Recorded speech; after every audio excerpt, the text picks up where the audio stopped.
Hi, we're back, and this time we're going to be talking all things gold and precious metals. Once again, I've got Sol Knapp here, and this time we're also joined by the head of sales in Kenya, which is Robinson Gitonga. Certainly, I think you're particularly good to bring into this conversation because you have a keen insight into what the people on the ground, what our clients want to know, what they like to trade. Why is it that you think that gold and precious metals are particularly interesting for clients? Thank you, Josh, for hosting us. Pleasure to yourself.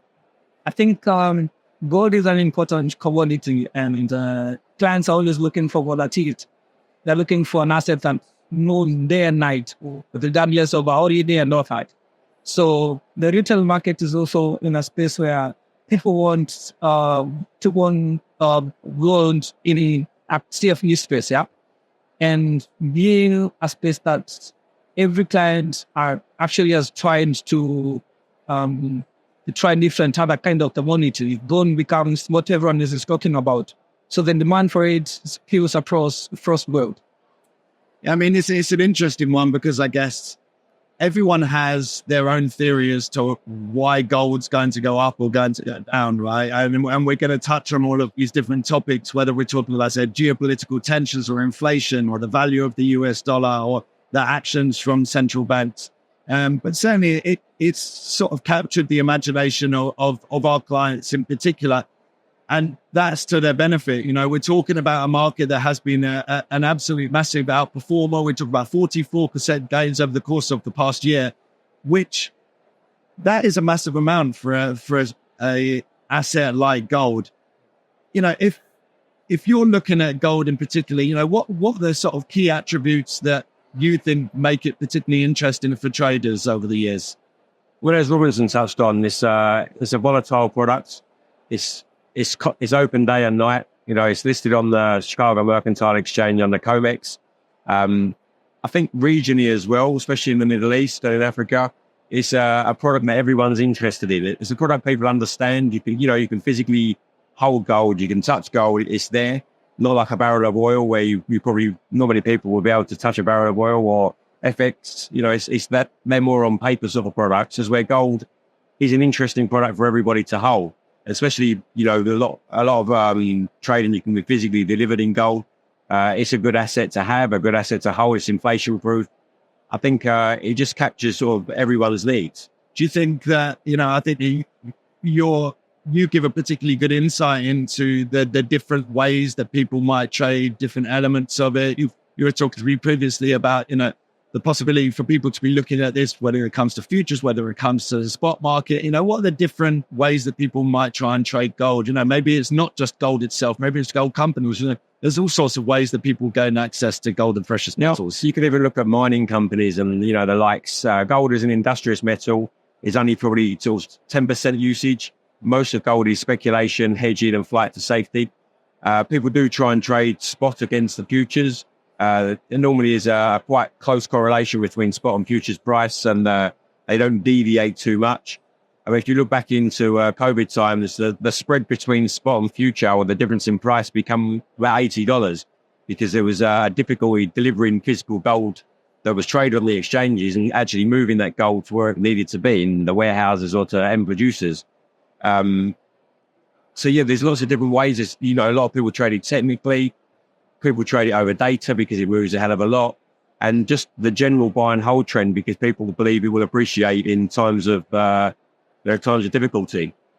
Yeah, and I guess the buy and hold has worked very well for people over the years. I guess from my perspective, I've always seen what's happening at the moment as kind of a historic opportunity, and it continues to play out. If you look back over historical periods of time, gold has always done well at times where we see central banks easing. And the difference between this and times in the past is that it's been well telegraphed years in advance that we knew that when interest rates went up, it was done with as a precursor to them cutting interest rates, rather than in previous times, say 2008, or like they're cutting interest rates as a reaction to a recession that suddenly hit the market. For me, it's really interesting because we've only just cut interest rates. And in the past, that cutting of interest rates has often sort of marked the beginning of an uptrend. Sometimes you find it in the middle of it. I guess the question mark is, with the fact that we've already seen such an extended move towards the upside in terms of gold, do we think it's over? Should people take their chips out and think, we've had a good run? Is it over? Or is this just the beginning? Or we're in the middle of the run? Do you guys have any perception of where you think we are in all of this? I still think we are in the cycle of it. But particularly, there's still the geopolitical tension across board. So we're still expecting people to still find that as a safe haven. So we might not have seen the end of it. So, and again, you're looking at a place of getting to US elections. I don't know how the people are going to perceive the dollar at that particular point. So an opportune time, probably get it to around 27, probably. And if the geopolitical tensions exist and continue to persist, then we're looking at, we're not done yet. Yeah. And I guess, it sort of poses the question of why does gold and precious metals outperform over at times of sort of geopolitical tension or unrest?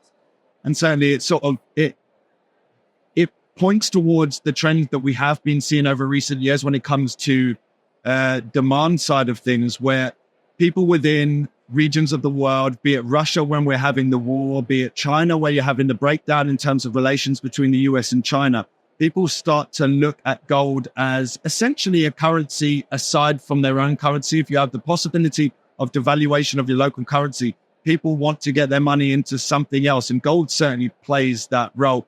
What would you say is going to be the sort of key driver going forward? Do you think it's going to be geopolitical? Do you think it's going to be sort of correlated to risks on the US dollar? If we see the dollar weakening and people feel optimistic, then that provides a tailwind for gold, or what are you thinking?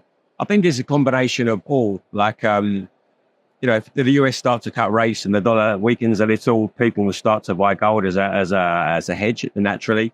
I think the geopolitical tensions are one of the biggest drivers at the moment. As we mentioned previously, for the oil markets, you have Russia, Ukraine, you have the Middle East.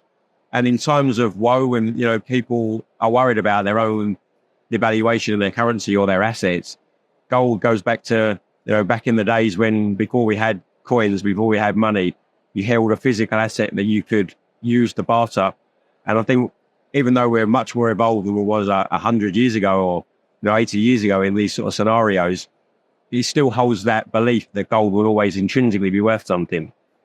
Yeah, and I guess that sort of brings us to the whole idea of inflation. And as an inflation hedge, I don't necessarily think that it's always perfectly correlated with where inflation is. But certainly when you're talking about a potential devaluation of your currency that you're earning in, and there's no better example of Argentina, because, the rampant inflation that they've seen, it did not pay you to hold your money in local currency. And so people were desperately trying to move that into other markets. That's what made the US dollar and the pound particularly strong in that region. We saw black markets developing.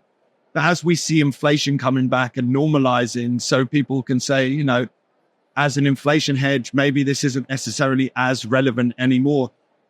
That I guess the caveat here is that we have only just begun this process of normalization when it comes to monetary policy. How long does this run for?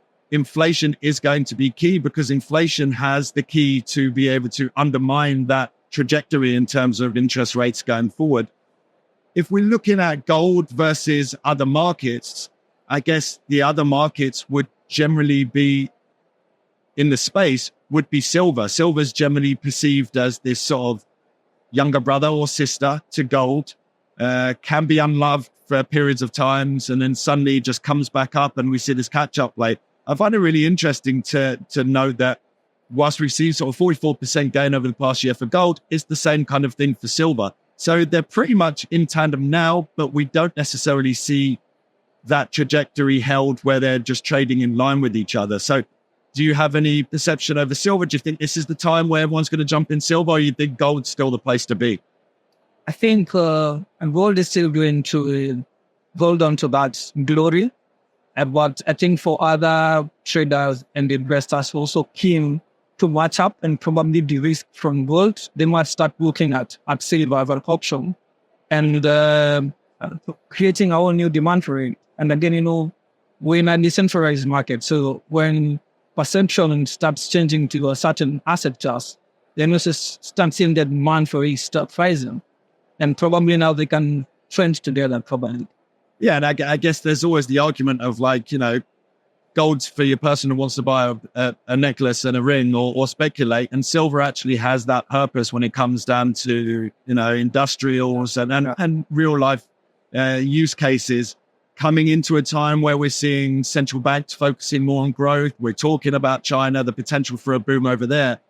Will that use case provide that sort of tailwind for silver that we think maybe doesn't exist for gold, or we just think that it's going to be a speculator's market in the same way as if gold's going up, then you may as well jump on silver because we're going to see a catch-up play or maybe outperforms. As you said before, that silver is like gold's little brother, and they do tend to move in the same direction. There is some discrepancy some days where gold will move up, silver will move down. A bit of diversification between the two products, but yeah, silver is more an industrious metal. It's also used in a lot of electronics, so the demand is there. Are the prices superficially sort of held lower because for the green incentives or to, produce green energy and electric cars, etc., the price can't be too high because we wouldn't be able to produce these products. Is silver probably artificially held a little bit down? I would suggest it could be. But, I think silver is the next best thing to gold. You can hold it physically like everyone else says with gold. So I think you will see the same move in silver as you do in gold, if not a little bit more. It's interesting because, the gold-silver ratio is something that I always follow. And certainly, I've always looked back at historical instances where we see interest rates being cut. It does mark either the beginning of a bull market for gold or the middle of it, never marks the end of it. So I would be hesitant to say this is the end of the bull run for gold, despite the fact that we've hit these lofty highs. That encourages me and makes me feel like we could have a long-lasting trend. When we're talking about gold and silver, it's interesting that generally beyond that first rate cut, we see gold continue to outperform. So that gold-silver ratio does continue to rise. But generally, some period after that, you do see this huge reversal where we start to see silver coming into play. And so I do think there will be a time for silver to really outperform in a meaningful manner. Like you're saying, I don't necessarily think that this is immediate right now. And certainly, it does it reminds me a lot of what happens in the crypto market where you see everyone's on Bitcoin until you try to mark that moment where the switch takes place and people go towards the perceived riskier asset. Certainly, silver's not as risky compared to some of the other coins that are out there. But that relationship between your headline maker in gold or Bitcoin, and then the smaller, more volatile assets where people try to chase those outside returns. That's always an interesting one. And trying to time it can be a fool's errand, quite frankly. So I would say that the trend is your friend. We've seen gold trending higher. We've seen silver trending higher. I'm bullish for both. The areas where there's question marks around are the precious metals and the metals that are related to it, but perhaps unloved, the likes of platinum in particular. We've also seen palladium start to sort of turn up a little bit. Well, we've got the relationship between both of those with sort of industrial uses as well, right? Yeah, we've seen a lot, platinum, palladium. I have seen a lot more interest in these recently. As you said, they're the more unloved of the precious metals. They're not offered as widely. They're lower volumes, but higher volatility in some respects. But as you say, they are a highly industrious metal in catalytic converters, and every vehicle that's on the road has some form of platinum or palladium in the exhaust system. So there is a big use case for them, more than a safe haven asset as such. That's interesting. I guess the whole move towards EV kind of dials down the need for catalytic converters. And that's been a lot of the reason why we've seen this downtrend when it comes to platinum, the likes of palladium, because people are really worried about this sort of destruction of demand for those assets.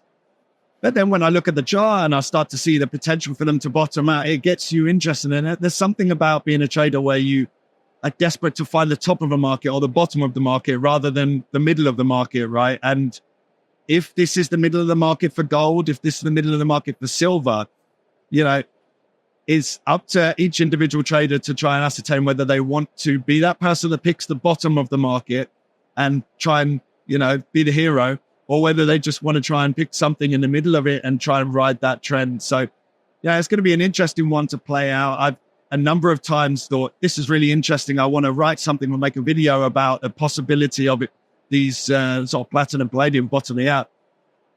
But then you see some volatility and it stays low. And, it's very difficult to call those tops and bottoms. But certainly gold, one of the most traded assets that we have within scope markets, is going to continue to be that way. I have no doubt. Silver, I think, will progressively start to grow alongside that.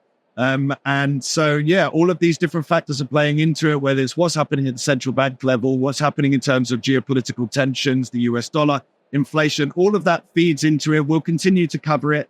That's all we've got for this particular session. We'll be back with you once again in 15 minutes time to talk all things the US. We're talking about the economy.